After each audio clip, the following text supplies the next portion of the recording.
بسم اللہ الرحمن الرحیم۔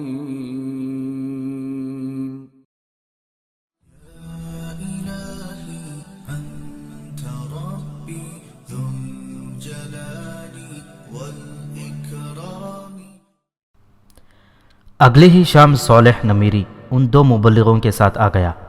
حسن بن صباح نے آگے جا کر اس کا استقبال کیا اور پورے احترام سے اسے خیموں تک لایا۔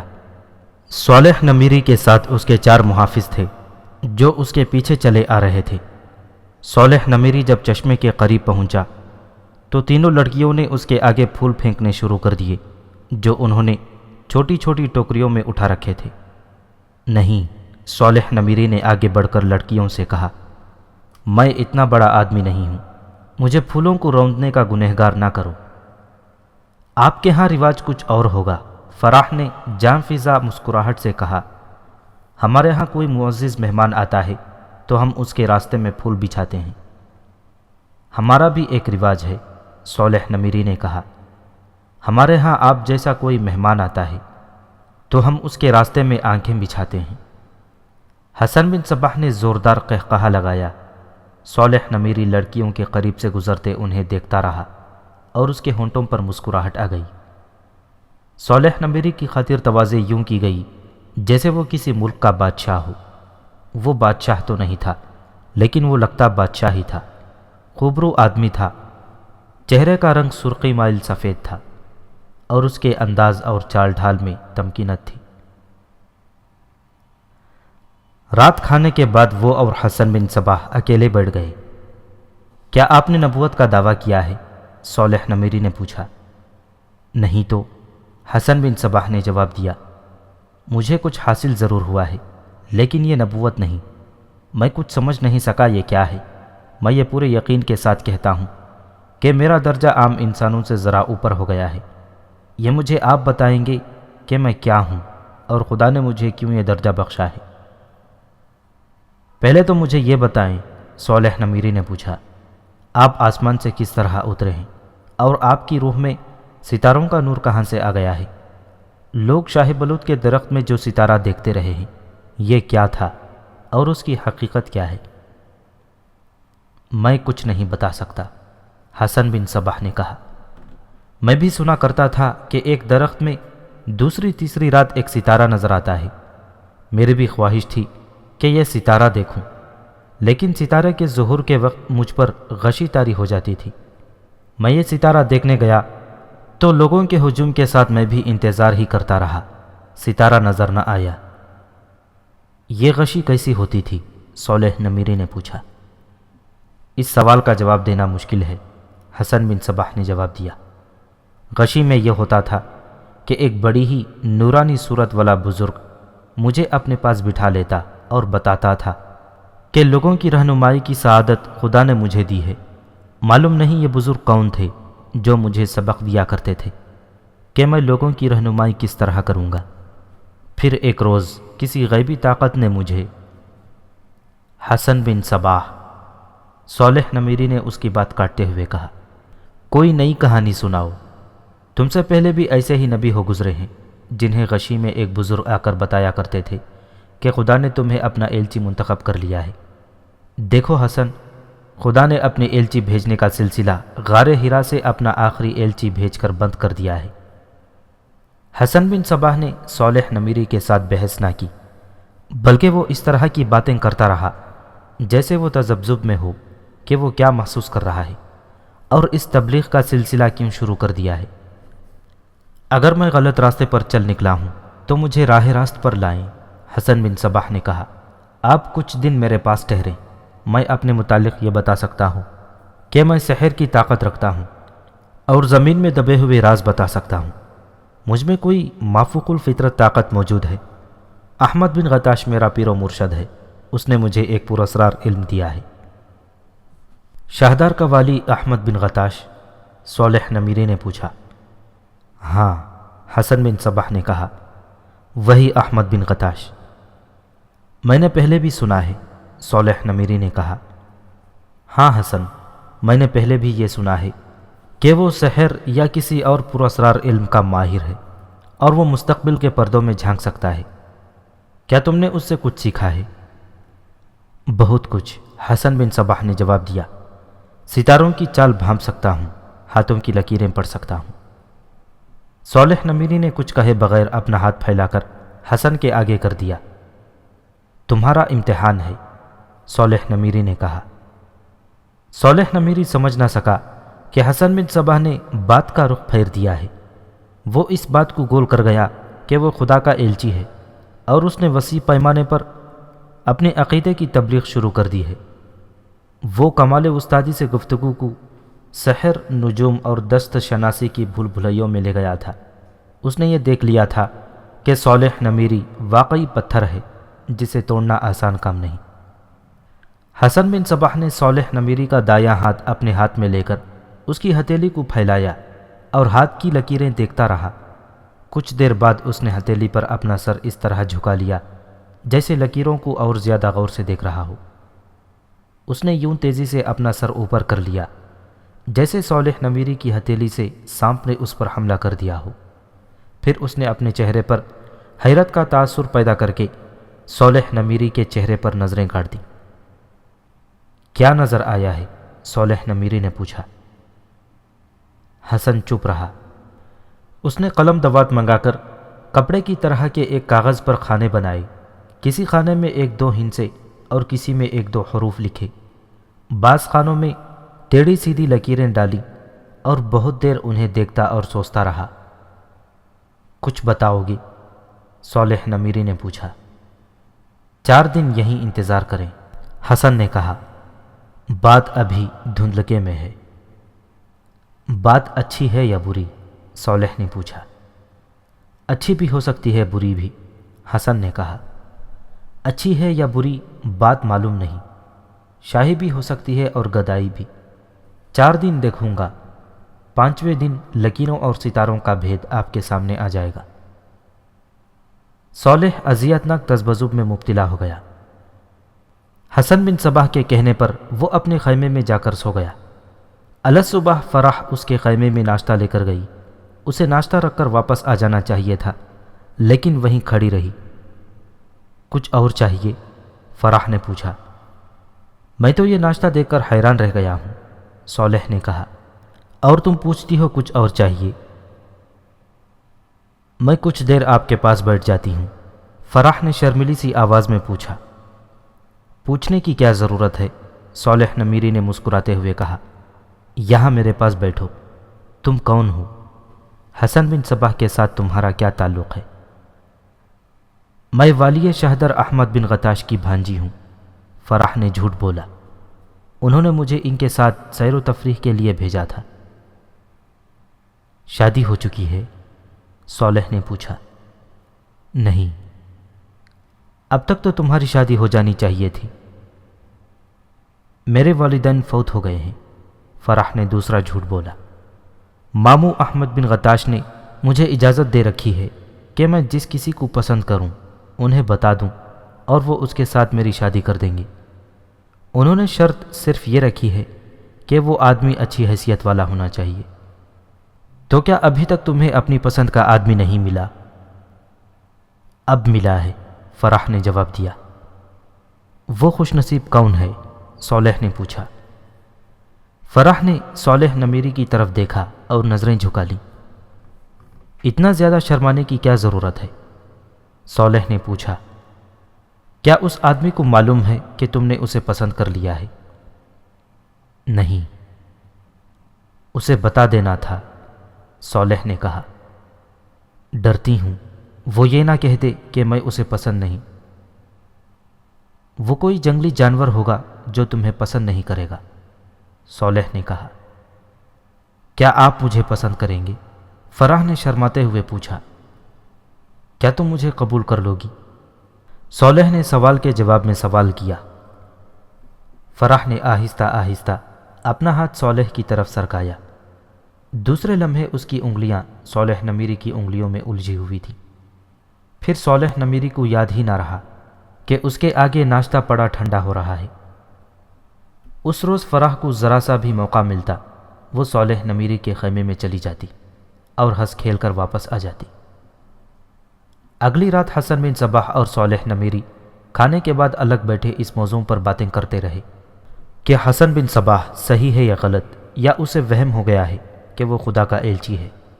حسن بن صباح کا انداز گفتگو یہ تھا کہ وہ بحث میں نہیں الجھتا تھا، اور اس کی کوشش یہ تھی کہ کوئی ایسی بات نہ کہہ بیٹھے جس سے صالح نمیری خفا ہو جائے۔ صالح نمیری کا گزشتہ رات کا انداز بڑا جارحانہ تھا، لیکن اگلی رات اس کے مزاج میں وہ برہمی نہیں تھی، اس کے بجائے وہ خاصا نرم تھا، اور کسی وقت یوں پتہ چلتا تھا جیسے وہ حسن بن صباح کا قائل ہوتا جا رہا ہو۔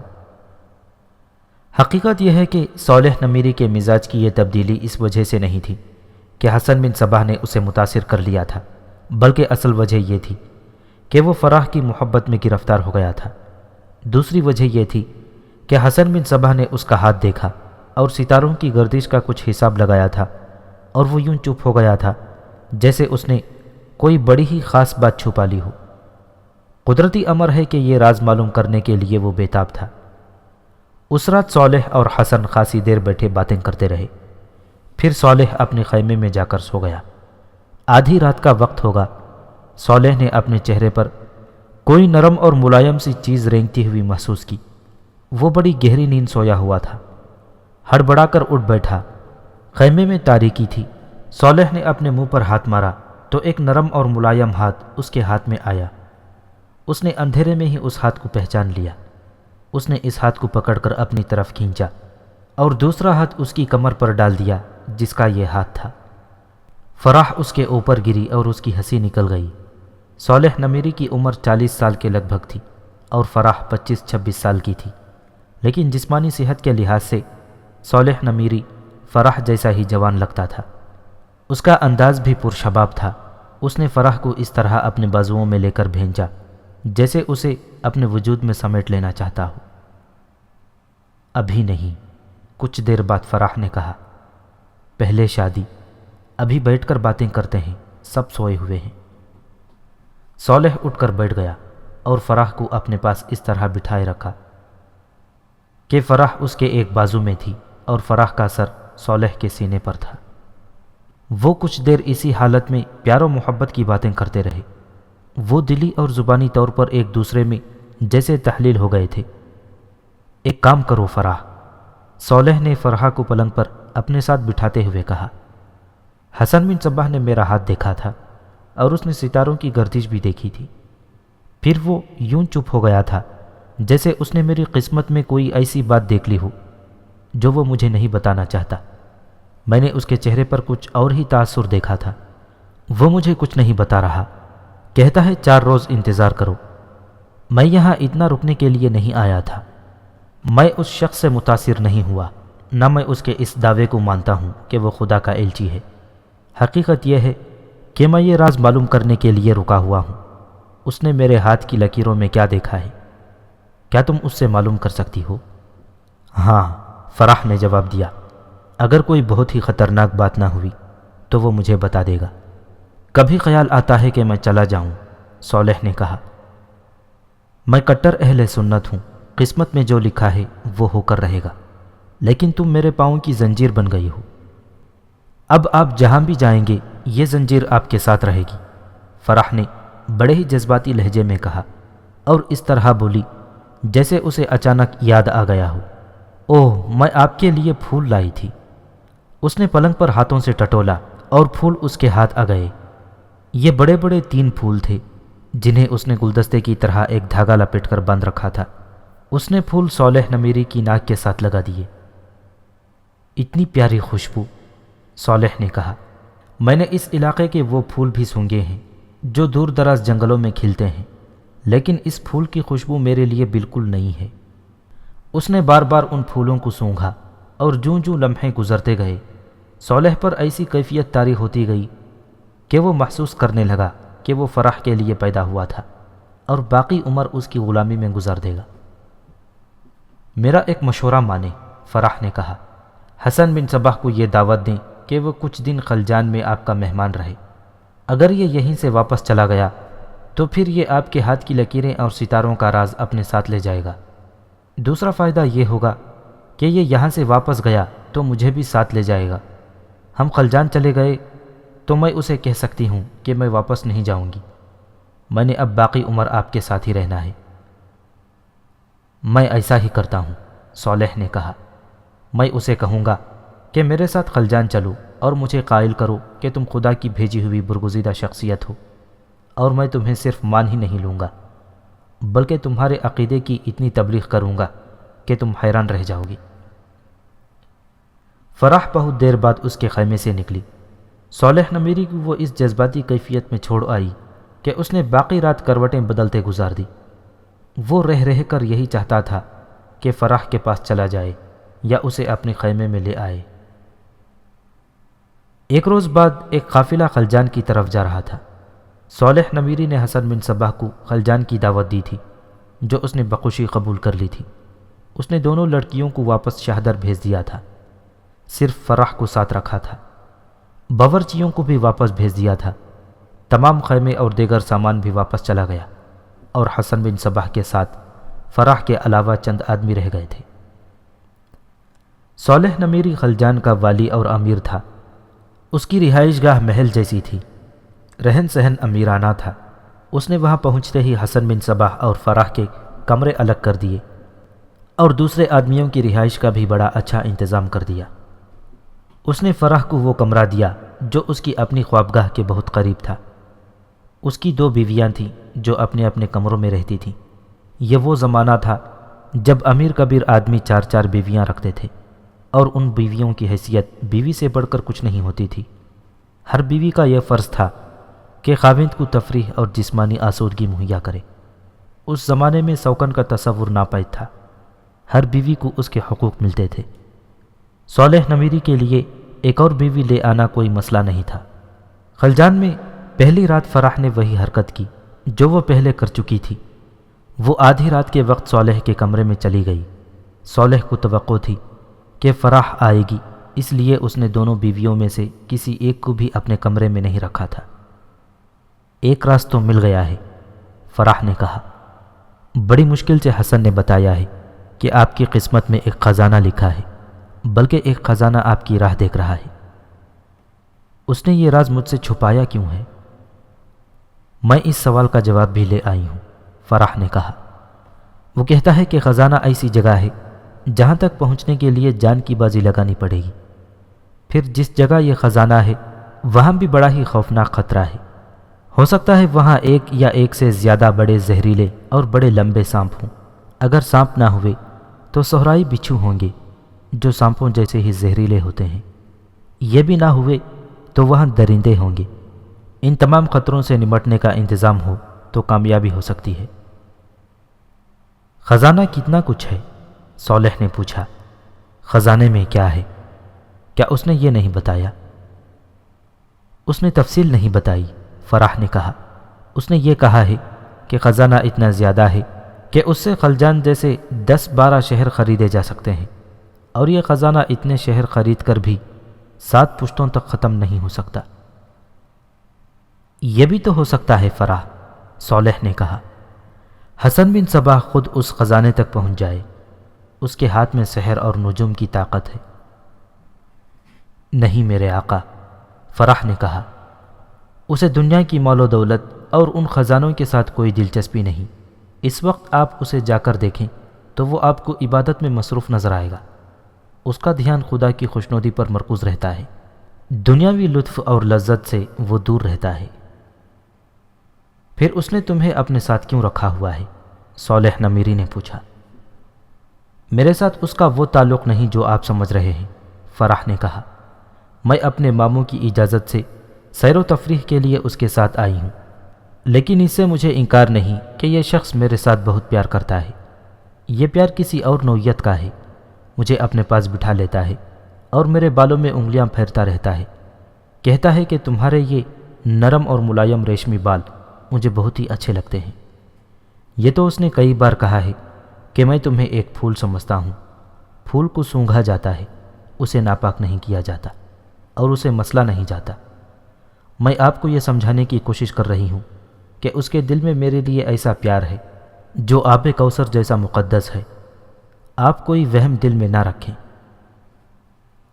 میں دل میں وہم نہیں رکھوں گا فرح، صالح نے کہا، تم اسے کہو کہ مجھے وہ جگہ اور اس جگہ کا راز بتا دے جہاں وہ خزانہ ہے۔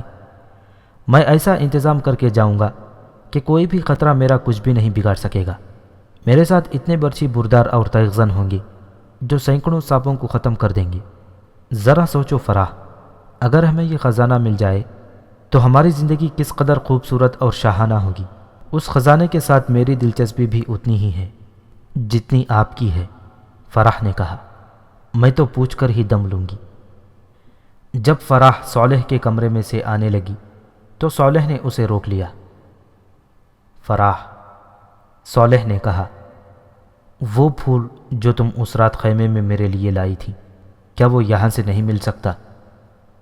مل سکتا ہے، فراح نے جواب دیا۔ آپ کو وہ خوشبو پسند ہے تو میں اس کی پھول کے بجائے وہ خوشبو تھوڑی سی روئی پر لگا کر آپ کو دے سکتی ہوں، لیکن یہ مجھے چوری چھپے کرنی پڑے گی۔ یہ عطر حسن بن صباح کے پاس ہے جسے وہ چھپا کر رکھتا ہے۔ یہ اس پھول کا عطر ہے۔ وہ تو اتفاق سے وہاں مجھے 2-3 پھول نظر پڑ گئے تھے جو میں نے آپ کو دے دیے تھے۔ اگلی شام صالح نمیری اور حسن بن صباح کھانے کے لیے بیٹھے تو صالح نمیری نے اپنی مونچھوں پر یہی عطر لگا رکھا تھا۔ کچھ ہی دیر پہلے فراح موقع دیکھ کر تھوڑی سی روئی پر ایک قطرہ عطر کا لگا کر صالح نمیری کو دے آئی تھی۔ صالح نمیری نے کھانے سے پہلے یہ عطر اپنی مونچھوں پر لگا لیا تھا۔ صالح نمیری نے اپنے مزاج میں ایک نمایاں تبدیلی محسوس کی۔ اس کا جی چاہتا تھا کہ ہنسے اور مسکرائے اور اس زندگی سے پورا لطف اٹھائے۔ فراح کو بھی نہ بلا لیں۔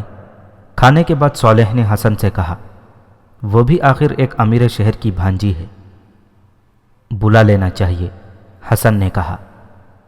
تھوڑی ہی دیر بعد فراح آ گئی۔ میری ایک بات مان لیں، فراح نے حسن بن صباح سے کہا، امیر خلجان بہت پریشان ہے۔ آپ نے ان کا ہاتھ دیکھا اور نجوم کا بھی حساب کتاب دیکھا، لیکن انہیں آپ نے بتایا کچھ نہیں۔ ہاں حسن، صالح نمیری نے کہا، اس سے بہتر تھا کہ آپ میرا ہاتھ نہ دیکھتے۔ اگر کوئی خطرناک معاملہ ہے تو وہ بھی مجھے بتا دیں۔ آپ کی خاموشی نے مجھے اذیت میں مبتلا کر رکھا ہے۔ بتا دیں، فراح نے بچوں کے سے انداز سے کہا، اب بتا دیں۔ حسن بن صباح خاموش رہا۔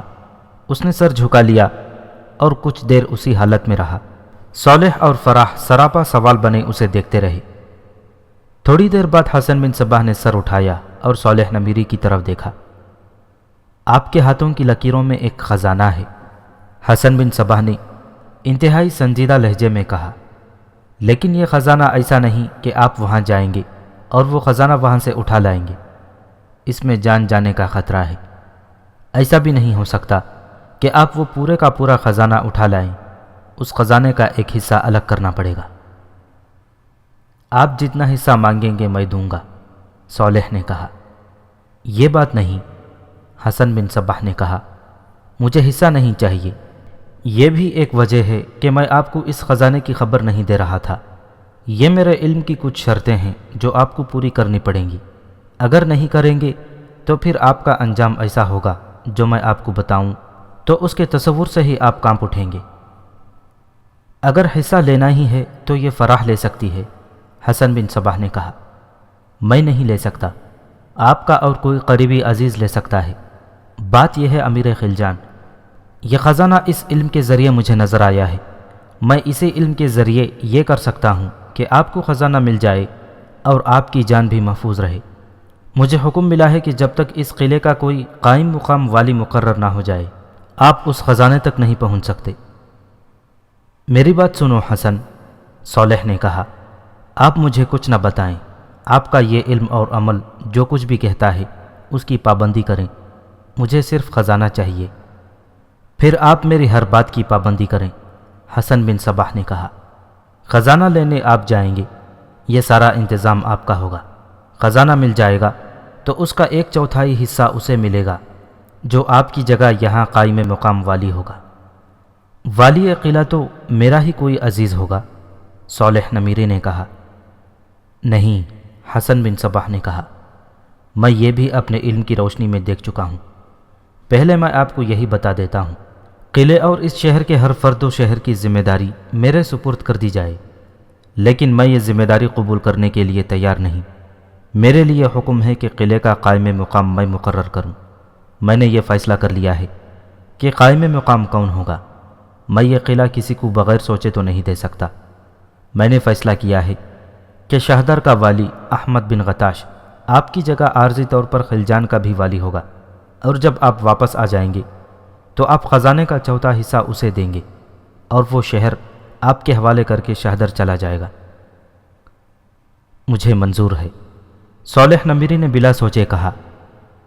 اس کی آپ کو تحریر دینی پڑے گی، حسن بن صباح نے کہا۔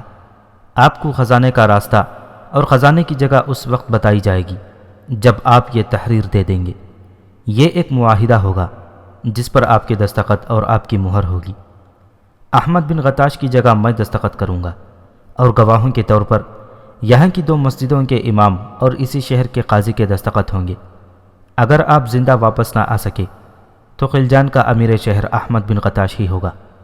وہ جسے چاہے گا یہ شہر دے دے گا، نہیں دینا چاہے گا تو اس سے کوئی بھی یہ شہر نہیں لے سکے گا۔ کیا موت کا خطرہ یقینی ہے؟ صالح نے پوچھا۔ خطرہ یقینی ہے، حسن بن صباح نے جواب دیا، لیکن موت یقینی نہیں۔ زندہ واپس آنے کا امکان موجود ہے۔ آپ کے انتظامات جتنے مضبوط ہوں گے، موت کا خطرہ اتنا ہی کم ہوگا۔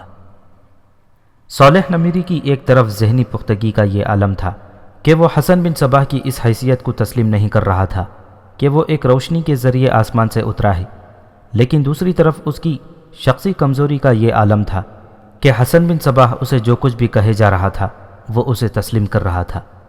وہ اتنا بھی نہیں سوچ رہا تھا کہ خزانے کا حصول یقینی نہیں، لیکن لالچ کا یہ حال کہ وہ اتنا بڑا شہر ایک غیر آدمی کو لکھ کر دینے پر آمادہ ہو گیا تھا۔ اس زمانے میں بلکہ اس سے بہت پہلے سے یوں ہوتا تھا کہ ڈاکوؤں اور رہزنوں کے بہت بڑے بڑے گروہ جو بہت ہی بڑے بڑے قافلوں کو لوٹتے تھے، لوٹ مار کا قیمتی سامان مثلاً ہیرے اور جواہرات کسی ایسی جگہ رکھ دیتے تھے جو دشوار گزار ہوتی تھی اور وہاں تک کوئی اور انسان نہیں پہنچ سکتا تھا۔ بادشاہوں میں بھی یہ رواج تھا کہ وہ اپنا خزانہ کسی خفیہ مقام پر دفن کر دیتے تھے۔ کچھ بادشاہ ایسے ہو گزرے تھے جو ساری دنیا کو فتح کرنے کے لیے نکلے تھے۔ وہ شہروں اور بستیوں کو لوٹتے اور بادشاہوں کے خزانے صاف کرتے چلے جاتے تھے۔ جب ان کے پاس اتنا زیادہ خزانہ اکٹھا ہو جاتا جو سنبھالا نہیں جا سکتا تھا تو اسے وہ کسی بڑے ہی دشوار گزار علاقے میں اس توقع پر دفن کر جاتے تھے کہ واپس آ کر نکال لے جائیں گے۔ ان زمانوں سے اب تک یہ عقیدے یا روایتیں چلی آ رہی ہیں کہ کوئی عامل یا جوتشی یا پر اسرار علوم کا کوئی ماہر اس قسم کے خزانے کی نشاندہی کر سکتا ہے۔ یہ بھی مشہور ہے کہ جو کوئی اس قسم کا خزانہ نکالنے کے لیے جاتا ہے وہ زندہ واپس نہیں آ سکتا۔ یہ بھی تسلیم کیا جاتا ہے کہ اس قسم کے مدفون خزانوں کی حفاظت بڑے زہریلے سانپ کرتے ہیں۔ کچھ لوگ یہ بھی کہتے ہیں کہ اس قسم کے خزانوں کی حفاظت جنات کیا کرتے ہیں۔ ان تمام خطرات کے باوجود اس قسم کی کہانیاں مشہور تھیں کہ فلاں شخص کو مدفون خزانہ ملا اور وہ بادشاہ بن گیا۔ ایسے لوگ بھی ہو گزرے ہیں جنہوں نے ایسے خزانوں کی تلاش میں ہی زندگی گزار دی۔ دولت اور عورت 2 ایسی چیزیں ہیں جن کی خاطر انسان نے اپنے مذہب تک کو خیر بات کر دیا تھا۔ خزانے کا لالچ ایک نشے کی حیثیت رکھتا ہے۔ اس نشے میں اگر عورت کا نشہ مل جائے تو انسان کی عقل پر سیاہ پردہ پڑ جاتا ہے۔ صالح نمیری اسی کیفیت کا شکار ہو گیا تھا۔ 40 سال کی عمر میں ایک نوجوان لڑکی اس کی محبت کا دم بھرنے لگی تھی، اور وہ اس کی محبت میں اس قدر بے چین اور بے تاب تھی کہ راتوں کو چھپ کر اس کے پاس پہنچ جاتی تھی۔ اس لڑکی نے اسے پھر سے جوان کر دیا تھا۔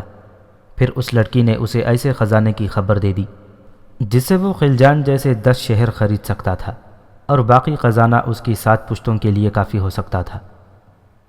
وہ صالح نمیری جو اپنے آپ کو اہل سنت اور بڑا پکا مسلمان کہتا تھا، روز مرہ کی نمازیں ہی بھول گیا تھا۔ فرح اور خزانہ اس کے ذہن میں عقیدے کی صورت اختیار کر گئے تھے۔ یہ تو انسانی فطرت کی کمزوریاں تھیں جنہوں نے صالح نمیری کی عقل پر پردے ڈال دیے تھے، اور وہ ذہنی طور پر اس طرح مفلوج ہو گیا تھا کہ اپنے آپ کو وہ بہت بڑا دانا سمجھنے لگا تھا۔ ان مورخوں نے جنہوں نے اس قسم کے واقعات ذرا تفصیل سے لکھے ہیں ایک اور راز سے پردہ اٹھایا۔ انہوں نے لکھا ہے کہ فراح نے صالح نمیری کو رات کی ایک ملاقات میں 3 پھول دیے تھے، جنہیں سونگھ کر صالح نے پوچھا تھا کہ یہ پھول کہاں سے آئے ہیں۔ اس نے یہ بھی کہا تھا کہ اس علاقے کا کوئی پھول ایسا نہیں جو اس نے نہ سونگھا ہو، لیکن اس پھول کی خوشبو سے وہ نا آشنا تھا۔ یہ پھول سونگھنے کے بعد اس نے اپنے مزاج میں اور ذہنی کیفیت میں بڑی ہی خوشگوار تبدیلی محسوس کی تھی، جس کے زیر اثر اس پر خود سپردگی کی کیفیت طاری ہو گئی تھی۔ خلجان میں آ کر جب فراح اس کے کمرے میں گئی تو اس نے فراح سے پوچھا تھا کہ وہ پھول یہاں کہیں ملتا ہے یا نہیں۔ فراح نے اسے بتایا تھا کہ پھول تو نہیں ملے گا، اس کا عطر مل جائے گا۔ اگلی شام فراح نے اس عطر کا ایک قطرہ تھوڑی سی روئی پر لگا کر صالح نمیری کو دے دیا تھا۔ صالح نے یہ عطر اپنی مونچھوں پر لگا لیا۔ اس کے بعد وہ حسن بن صباح سے کھانے پر ملا۔ حسن بن صباح نے جب خزانے کی بات شروع کی تو وہ کچھ بھی کہتا رہا۔ صالح بلا سوچے سمجھے قبول کرتا رہا، یہاں تک کہ اس نے اپنا شہر بھی احمد بن غتاش کے نام لکھ دینے پر آمدگی کا اظہار کر دیا۔ یہ خزانے کا لالچ اور فراح کی محبت کا خمار نہیں تھا، بلکہ یہ اس عطر کے اثرات تھے جو اس نے اپنی مونچھوں کو لگایا تھا۔ تاریخوں میں آیا ہے کہ فراح اس کے پاس جو 3 پھول لے گئی تھی ان پر بھی یہی عطر ملا ہوا تھا۔ اس عطر کے اثرات دماغ پر اس طرح کے ہوتے تھے کہ انسان حقیقت سے لا تعلق ہو جاتا اور جو کچھ بھی اس کے ذہن میں ڈالا جاتا اسے وہ حقیقت سمجھتا تھا۔ یوں کہہ لیں کہ اس کا دماغ اس شخص کے قبضے میں آ جاتا تھا جو اس کے سامنے بیٹھا باتیں کر رہا ہوتا تھا۔ داستان کو پہلے سنا چکا ہے کہ حسن بن صباح کی ابلیسی قوتیں اپنے کرشمے دکھاتی تھیں، لیکن اس نے سحرکاری کے علاوہ ایسی جڑی بوٹیاں اور پھول وغیرہ دریافت کر لیے تھے جن کی دھونی یا خوشبو انسانی ذہن کو حقیقت سے ہٹا کر بڑے حسین تصورات میں لے جاتی تھیں۔ یہی اس شخص کی قوت تھی جس نے اپنے دور کے لاکھوں انسانوں کو دنیا میں جنت دکھا دی تھی۔ صالح نمیری بےتاب تھا کہ اسے خزانے کا راستہ بتایا جائے، وہ تو دیوانہ ہوا جا رہا تھا۔ حسن بن صباح نے قلم دوات منگوا کر نقشہ بنانا شروع کر دیا، ساتھ وہ صالح نمیری کو بتاتا جا رہا تھا کہ اس راستے پر کیا کیا دشواریاں پیش آئیں گی اور فلاں جگہ کیا خطرہ ہو سکتا ہے وغیرہ وغیرہ۔ آپ یہ علاقے دیکھ کر حیران نہ رہ جائیں، حسن بن صباح نے کہا۔ آپ سمجھیں گے کہ یہ کوئی اور ہی دنیا ہے اور یہ وہ زمین نہیں جس پر انسان آباد ہیں۔ مثلاً ایک جگہ ایک ایسا جنگل آئے گا جو آپ کو ٹھنڈک پہنچائے گا، آپ وہیں رک جانا چاہیں گے۔ زمین کا تھوڑا سا ٹکڑا ایسا نظر آئے گا جہاں آپ کو ہلکا ہلکا کیچڑ نظر آئے گا۔ آپ گھوڑوں پر سوار اس کیچڑ میں سے گزریں گے تو آپ کے گھوڑے دھس جائیں گے۔ دنیا کی کوئی طاقت آپ کو اس دلدل سے نہیں نکال سکے گی۔ آپ گھوڑوں سمیت اس دلدل میں ڈوب کر ہمیشہ کے لیے گم ہو جائیں گے۔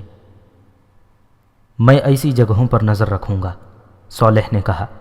ایسی جگہ دیکھ کر پہلے وہاں پتھر پھینکوں گا، اس سے پتہ چل جائے گا کہ یہ دلدل ہے۔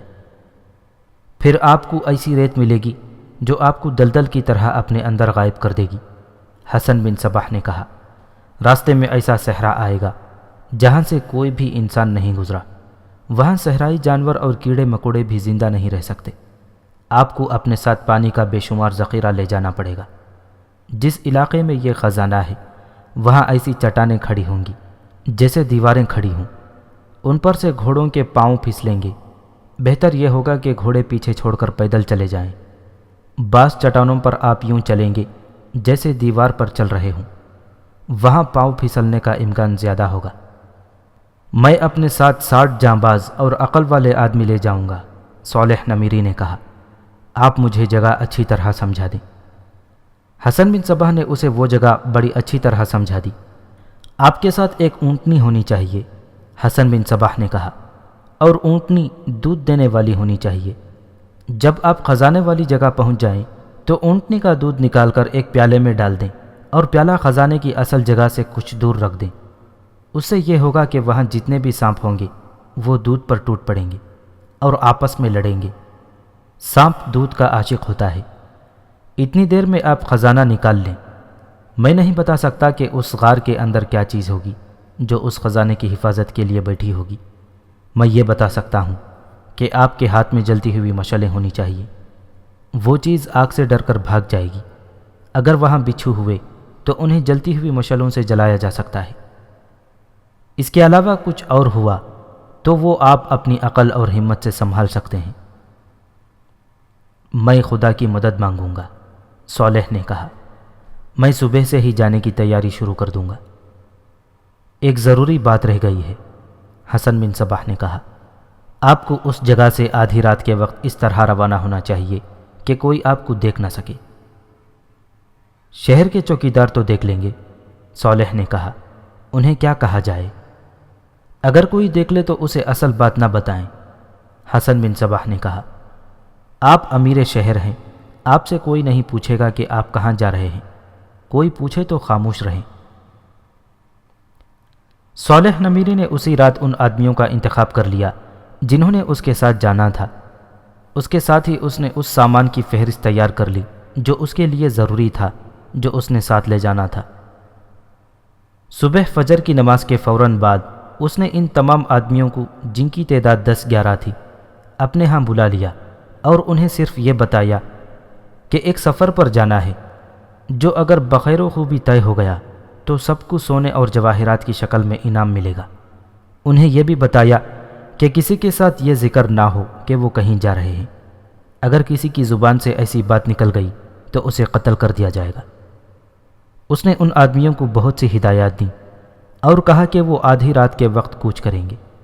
صالح نمیری کا حکم چلتا تھا۔ اس کے حکم سے تمام ضروری سامان، اونٹ اور دودھ والی ایک اونٹنی شام سے پہلے پہلے تیار ہو گئے۔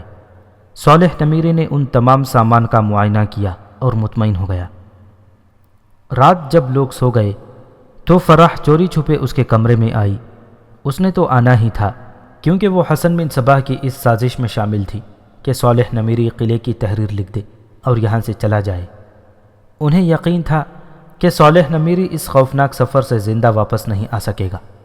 انہوں نے صالح نمیری سے شہر احمد بن غتاش کے نام لکھوا لیا۔ فرح نے حسب معمول صالح کے ساتھ پیار و محبت کی باتیں اور حرکتیں شروع کر دیں۔ اس نے رونے کی بھی اداکاری کی اور اس قسم کے الفاظ کہے کہ وہ اس کی جدائی کو برداشت نہیں کر سکے گی۔ صالح نمیری کی فرح کی محبت میں جذباتی کیفیت ایسی ہو چکی تھی جو اس کی برداشت سے باہر تھی۔ اس نے فرح سے کہا کہ وہ بھی اس کے ساتھ چلے۔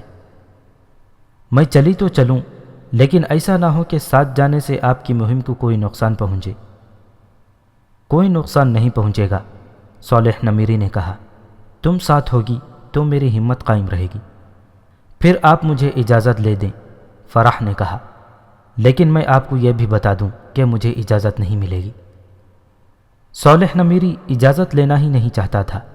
وہ جان گیا تھا کہ حسن بن صباح سحر اور علم نجوم کا عامل ہے اور اس سے بڑھ کر اس کی کوئی حیثیت نہیں۔ وہ حسن بن صباح کے اس علم اور عمل کا قائل ہو گیا تھا۔ اس نے سچ مان لیا تھا کہ خزانہ موجود ہے اور اس کا وہی راستہ ہے جو حسن بن صباح نے اسے بتایا ہے۔ اسے یہ بھی معلوم تھا کہ اس قسم کے جادوگر اپنے ساتھ 1-2 خوبصورت لڑکیاں رکھتے ہیں۔ فرح کو بھی اس نے ایسی ہی لڑکی سمجھا تھا اور اس نے یہ بھی مان لیا تھا کہ فرح امیر شہدر احمد بن غتاش کی بھانجی ہے، اور اس نے یہ بھی تسلیم کر لیا تھا کہ فرح اس کی محبت میں مبتلا ہے۔ یہ سب کچھ جانتے ہوئے اس نے اپنے آپ کو یقین دلا لیا تھا کہ فرح کو ساتھ لے جانے سے اس کی اس مہم پر کوئی برا اثر نہیں پڑے گا۔ فرح اس کا جذباتی معاملہ بھی بن گئی تھی، لیکن یہ لڑکی اس کے ساتھ جانے کو تیار نہیں تھی۔ صالح نمیری آخر اتنے بڑے شہر کا حکمران تھا۔ وہ برداشت نہ کر سکا کہ ایک لڑکی اس کی بات نہیں مان رہی۔ اس نے اسی وقت 2 آدمیوں کو بلایا اور انہیں حکم دیا کہ اس لڑکی کے منہ پر کپڑا باندھ کر اسے لکڑی کی تابوت جیسے بکس میں ڈال دیا جائے اور اس بکس میں ہر طرف سے سوراخ کر دیے جائیں تاکہ ہوا کا گزر ہوتا رہے۔ صبح طلوع ہوئی۔ حسن بن صباح جاگا تو وہ اچھل کر بستر سے نکلا۔ اس نے اپنے 2 آدمیوں کو بلا لیا اور ان سے پوچھا کہ صالح نمیری کا قافلہ چلا گیا ہے یا نہیں۔ آپ کا تیر کبھی خطا نہیں گیا، ایک آدمی نے ہنستے ہوئے کہا۔ ہم اس کی روانگی کو دیکھنے کے لیے جاگتے رہے ہیں۔ تم دونوں شہدر چلے جاؤ، حسن بن صباح نے کہا۔ احمد بن غتاش سے کہو کہ میں نے خلجان لے لیا ہے، تم یہاں آ جاؤ، اسے ساری بات بتا دینا کہ صالح نمیری کو ہم نے کس طرح غائب کیا ہے۔ اسے یہ بھی بتانا کہ اس میں فرح کا بھی کمال شامل ہے۔ تم ابھی روانہ ہو جاؤ، فراح ابھی سوئی ہوئی ہوگی، اسے سویا رہنے دو۔ حسن بن صباح نے بہت دیر فراح کا انتظار کیا، اسے ہر طرف تلاش کیا، وہ کہیں بھی نہ ملی۔ اس وقت فراح سوراخوں والے تابوت میں بند نہ جانے کتنے میل خلجان سے دور پہنچ چکی تھی۔ صالح نمیری کا قافلہ اس جنگل میں داخل ہو چکا تھا جس میں حسن بن صباح کے کہنے کے مطابق بڑی خطرناک دلدل تھی۔